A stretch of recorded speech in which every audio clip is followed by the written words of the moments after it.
பொதுமக்களின் வேண்டுகோளை கருத்தில் கொண்டு உயர்த்தப்பட்ட பேருந்து கட்டணத்தை குறைப்பதாக தமிழக அரசு அறிவித்திருக்கிறது. இந்த புதிய கட்டணம் நாளை முதல் அமலுக்கு வரும் என தெரிவிக்கப்பட்டிருக்கிறது. இதுகுறித்து தமிழக அரசு வெளியிட்டுள்ள செய்திக்குறிப்பில், போக்குவரத்து கழகங்களை கடும் நெருக்கடியில் இருந்து மீளச் செய்து பொதுமக்களுக்கு சிறப்பான சேவை அளிக்கவும், போக்குவரத்து தொழிலாளர்களின் ஊதிய உயர்வு காரணமாகவும் கடந்த 20ஆம் தேதி பேருந்து கட்டணம் மாற்றியமைக்கப்பட்டதாக குறிப்பிடப்பட்டிருக்கிறது.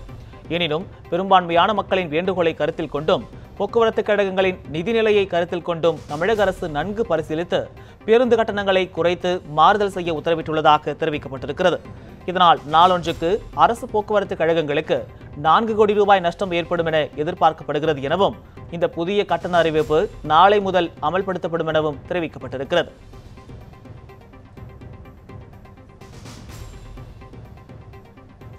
தமிழகத்தில் உயர்த்தப்பட்ட பேருந்து கட்டணங்கள் எவ்வளவு குறைக்கப்பட்டுள்ளன என்பது பற்றி தற்போது பார்க்கலாம்.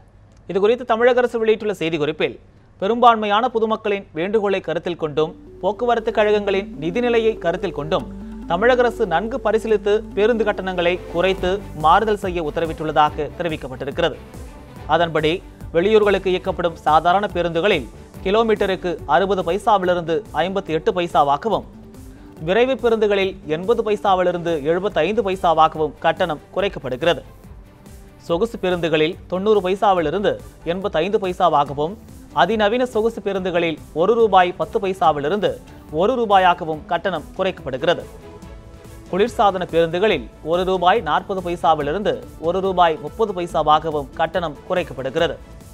இதேபோல சென்னை மாநகர் மற்றும் மாநிலத்தின் பிற பகுதிகளிலும் இயக்கப்படும் பேருந்துகளில் குறைந்தபட்ச கட்டணம் 5 ரூபாயிலிருந்து 4 ரூபாயாக குறைக்கப்படுகிறது எனவும், மேலும் அனைத்து நிலைகளிலும் 1 ரூபாய் கட்டணம் குறைக்கப்படும் எனவும் தெரிவிக்கப்பட்டிருக்கிறது.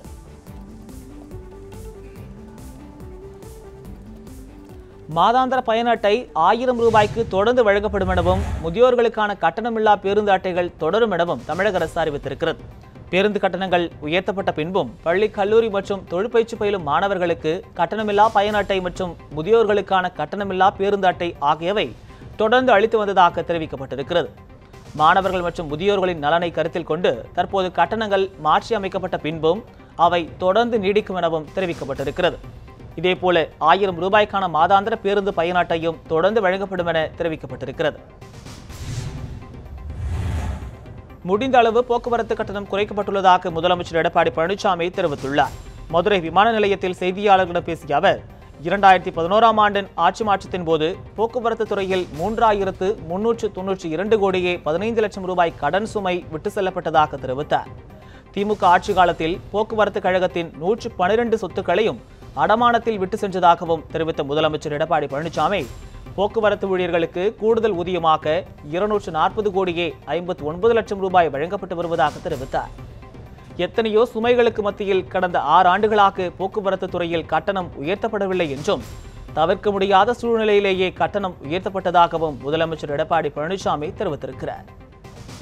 இன்றைக்கு அதிகப்படியான டீசல் உயர்வு காரணமாகவும் புதிய பேருந்துகள் வாங்குகின்ற சூழ்நிலை இருக்கிற காரணத்தில் அதுக்கு அதிகமாக செலவழிக்க வேண்டிய சூழ்நிலை, பழைய பேருந்துகளுக்கு உதிரி பாகங்கள் பொருத்த வேண்டியிருப்பதனால அதுக்கு இழப்பீடு அதிகமாகிறது. அப்புறம் அரசு ஊழியர்களுக்கு 3 ஆண்டுக்கு ஒரு முறை ஊதிய உயர்வு வழங்குறதுனால கூடுதலாக 240.59 கோடி வருது. இப்படி பல வகையிலையும் இந்த விலை ஏற்ற காரணத்தினால தான் தவிர்க்க முடியாத சூழ்நிலையில் இன்றைக்கு பஸ் கட்டணம் உயர்த்தப்பட்டிருக்கிறது. இருந்தாலும் பொதுமக்கள் எதிர்க்கட்சிகள் வேண்டுகோளுக்கு இணங்க இன்றைக்கு பேருந்து கட்டணம் முடிந்த அளவுக்கு குறைக்கப்பட்டிருக்கின்றது. தமிழகம் முழுவதும் இன்று போலியோ சொட்டு மருந்து முகாம் நடைபெற்றது. இதன் ஒரு பகுதியாக சென்னை கிரீன்வே சாலையில் உள்ள இல்லத்தில் போலியோ சொட்டு மருந்து வழங்கும் முகாமை தமிழக முதலமைச்சர் எடப்பாடி பழனிசாமி தொடங்கி வைத்தார்.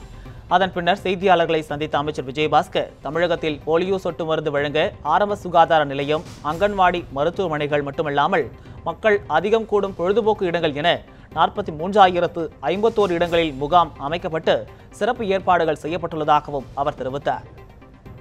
மொத்தம் 43,051 இடங்களில் இந்த ஏற்பாடுகள் செய்யப்பட்டிருக்கின்றன. குறிப்பாக bus stand, railway station, airport போன்ற இடங்களில் 1652 இடங்களில் ஏற்பாடு செய்யப்பட்டிருக்கிறது. அது மட்டுமல்லாமல் ஏதாவது மலைப்பகுதி, உட்புறம் இருக்கக்கூடிய கிராமப்பகுதியில் இருக்கக்கூடிய குழந்தைகளும் விடுபடக்கூடாது என்ற எண்ணத்தில் 1000 நடமாடும் குழுக்கள், மொபைல் டீம் அதுவும் ஏற்பாடு செய்யப்பட்டு அவங்களுக்கு இந்த போலியோ சொட்டு மருந்து வழங்கப்படுகிறது. தேனி மாவட்டம் வடபுதுப்பட்டி ஊராட்சியில் போலியோ சொட்டு மருந்து முகாமை துணை முதலமைச்சர் ஓ பன்னீர்செல்வம் தொடங்கி வைத்தார். பின்னர் செய்தியாளர்கள் பேசிய அவர், சேலம் மாவட்டத்தில் நடைபெற்ற ஜல்லிக்கட்டில் அழைப்புதழில் தமது பெயரை குறிப்பிடாதது பற்றி கவலைப்படவில்லை என தெரிவித்தார். மேலும் 15 தினங்களுக்கு அனைத்து ஆரம்ப சுகாதார நிலையங்களிலும் போலியோ சொட்டு மருந்து வழங்கப்படும் என்றும் ஓ பன்னீர்செல்வம் தெரிவித்தார். புதுச்சேரியில் அரசு சுகாதார மற்றும் குடும்ப நலத்துறை சார்பில் போலியோ சொட்டு மருந்து முகாம் நடைபெற்றது. நெல்லித்தோப்பில் உள்ள மணிமேகலை அரசு பெண்கள் மேல்நிலைப் பள்ளியில் நடைபெற்ற நிகழ்ச்சியில் முதலமைச்சர் நாராயணசாமி கலந்து கொண்டு குழந்தைகளுக்கு போலியோ சொட்டு மருந்து போட்டு முகாமை தொடங்கி வைத்தார். இதில் 1 வயதிலிருந்து 5 வயதிலான குழந்தைகளுக்கு சொட்டு மருந்து போடப்பட்டது.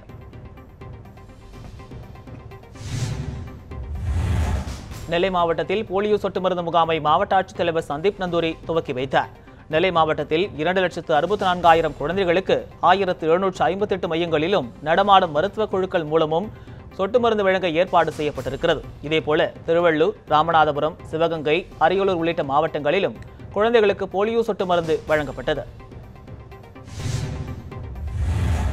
மதுரை முடிச்சாலையில் உள்ள நகர்ப்புற அரசு ஆரம்ப சுகாதார நிலையத்தில் நடைபெற்ற போலியோ சொட்டு மருந்து வழங்கும் முகாமை கூட்டுறவுத்துறை அமைச்சர் செல்லூர் ராஜு தொடங்கி வைத்தார்.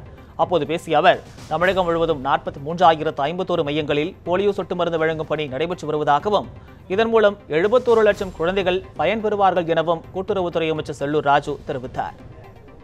தமிழக அரசு பேருந்து கட்டணத்தை குறைத்திருக்கிறது வெறும் கண்துடைப்பு நாடகம் என திமுக செயல் தலைவர் மு.க. ஸ்டாலின் விமர்சித்திருக்கிறார். பேருந்து கட்டண உயர்வுக்கு எதிர்ப்பு தெரிவித்து திமுகவின் சிறை நிரப்பும் போராட்டம் குறித்தும் தமிழக அரசுக்கு அழுத்தம் கொடுக்கும் வகையில் வேறு எந்த மாதிரியான போராட்டம் மேற்கொள்வது என்பது பற்றியும் ஸ்டாலின் தலைமையில் அண்ணா அறிவாலயத்தில் அனைத்துக் கட்சி ஆலோசனைக் கூட்டம் நடைபெற்றது.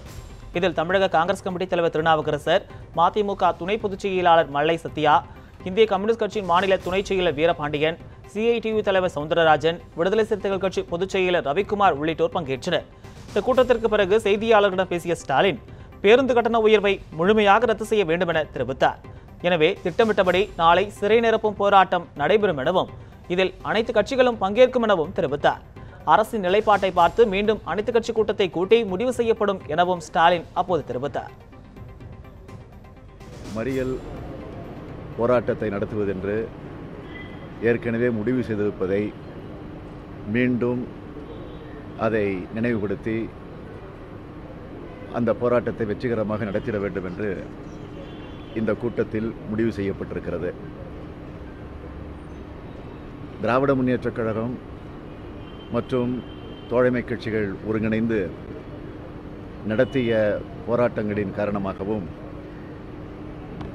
கட்சிகளை கடந்து பொதுமக்கள், மாணவர்கள் கிளர்ந்து எழுந்து இந்த பேருந்து கட்டண உயர்வை கண்டித்து நடத்திய போராட்டத்தின் விளைவாகவும் அரசு ஏதோ ஒரு பெயரளவிற்கு, இன்னும் சொல்ல வேண்டும் என்று சொன்னால் ஒரு கண் துடைப்புக்காக ஒரு நாடகத்தை நடத்த வேண்டும் என்ற நிலையில் கட்டணத்தை குறைத்திருக்கிறோம் என்று ஒரு கண் துடைப்பு நாடகத்தை நடத்தியிருக்கிறார்கள். டெல்டா மாவட்ட விவசாயிகளின் வாழ்வாதாரத்தை பாதுகாக்க கர்நாடக அரசிடமிருந்து காவிரி நீரை பெற்றுத்தர கோரியும், காவிரி மேலாண்மை வாரியம் அமைக்க வலியுறுத்தியும் அனைத்து விவசாயிக சங்கம் சார்பில் தஞ்சை, திருவாரூர், திருச்சி உள்ளிட்ட இடங்களில் ரயில் மறியல் போராட்டம் நடத்தப்பட்டது. மதிமுக, இந்திய கம்யூனிஸ்ட், மார்க்சிஸ்ட் கம்யூனிஸ்ட், விடுதலை சிறுத்தைகள் உள்ளிட்ட கட்சிகளைச் சேர்ந்தவர்கள் மறியலில் ஈடுபட்டனர். தஞ்சையில் சோழன் விரைவு ரயிலை மறித்து மதிமுக பொதுச் செயலாளர் தலைமையில் ரயில் மறியல் போராட்டம் நடைபெற்றது. சுமார் 45 நிமிடங்களுக்கு மேலாக நீடித்த மறியல் போராட்டத்தை தொடர்ந்து வைகோ உள்ளிட்ட 500க்கும் மேற்பட்டோரை போலீசார் கைது செய்தனர். அப்போது செய்தியாளர்களுக்கு பேட்டியளித்த வைகோ, காவிரி பிரச்சனையில் மத்திய அரசும் கர்நாடக அரசும் தமிழகத்தை தொடர்ந்து வஞ்சித்து வருவதாக குற்றம் சாட்டினார். மேலும் அரசு பேருந்து கட்டண உயர்வை தமிழக அரசு முழுமையாக திரும்பப் பெற வேண்டும் எனவும் வைகோ வலியுறுத்தினார். பேருந்து கட்டணம் உயர்த்தப்பட்ட முழுத்தொகையும் ரத்து செய்யப்பட வேண்டும், திரும்பப் பெற வேண்டும் என்பதுதான் எங்களுடைய கோரிக்கை. அதற்காகத்தான் போராட்டத்தை தமிழகத்திலே உள்ள லட்சோப லட்சம் மாணவர்களும், அனைத்து ஆளுங்கட்சி தவிர்த்த அனைத்து அரசியல் கட்சிகளும், பொதுமக்களும் போராடி வருகிறோம். நீரின்றி கருகும் சம்பா பயிர்களை காப்பாற்ற கோரி திருவாரூர் மாவட்டம் கொரடாச்சேரியில் இந்திய கம்யூனிஸ்ட் கட்சியின் மாநில செயலாளர் முத்தரசன் தலைமையில் நூற்றுக்கணக்கான விவசாயிகள் ரயில் மறியல் போராட்டத்தில் ஈடுபட்டனர். தமிழகத்திற்கான காவிரி நீரை பெற்றுத்தர உடனடியாக காவிரி மேலாண்மை வாரியத்தை அமைக்க வேண்டும் என்பன உள்ளிட்ட கோரிக்கைகள் அப்போது வலியுறுத்தப்பட்டன. போராட்டத்தில் ஈடுபட்ட முத்தரசன் உள்ளிட்டோர் கைது செய்யப்பட்டனர்.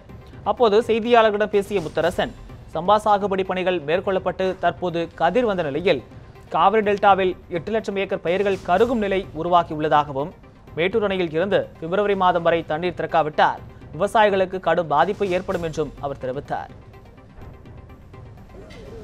சாகுபடி செய்யப்பட்ட பயிர்கள் இன்றைக்கு பயிராக வளர்ந்து கதிர் வரும் நிலையில் காத்திருக்கிறது. ஏறத்தாழ 8 லட்சம் ஏக்கர் பயிர்களை காப்பாற்ற வேண்டிய நிர்பந்தம் இருக்கிறது. இன்னும் 2 முறை மேட்டூரிலும் தண்ணீர் திறக்கப்பட்டால் இந்த பயிர்களை காப்பாற்ற முடியும், இல்லை என்றால் காப்பாற்ற முடியாது. கருகிற மிக மோசமான நிலைமை ஏற்பட்டிருக்கிறது. பல இடங்களில் கருக தொடங்கிவிட்டது. நாகையில் ரயிலை மறித்து போராட்டத்தில் ஈடுபட்ட விவசாயிகள் உள்ளிட்ட பல்வேறு கட்சிகளைச் சேர்ந்த 500க்கும் மேற்பட்டோர் கைது செய்யப்பட்டனர். நாகை ரயில் நிலையத்திற்கு பேரணியாக வந்த விவசாயிகளும் அரசியல் கட்சியினரையும் ரயில் நிலையத்திற்கு முன்பாகவே போலீசார் தடுத்து நிறுத்தினர். இதனையடுத்து அக்கரைப்பேட்டை ரயில்வே கேட் அருகே வந்த நிலக்கரி சரக்கு ரயிலை மறித்து அரசுக்கு எதிராக கண்டன முழக்கங்களை விவசாயிகள் எழுப்பினர். இதனையடுத்து போராட்டத்தில் ஈடுபட்டவர்களை போலீசார் கைது செய்தனர்.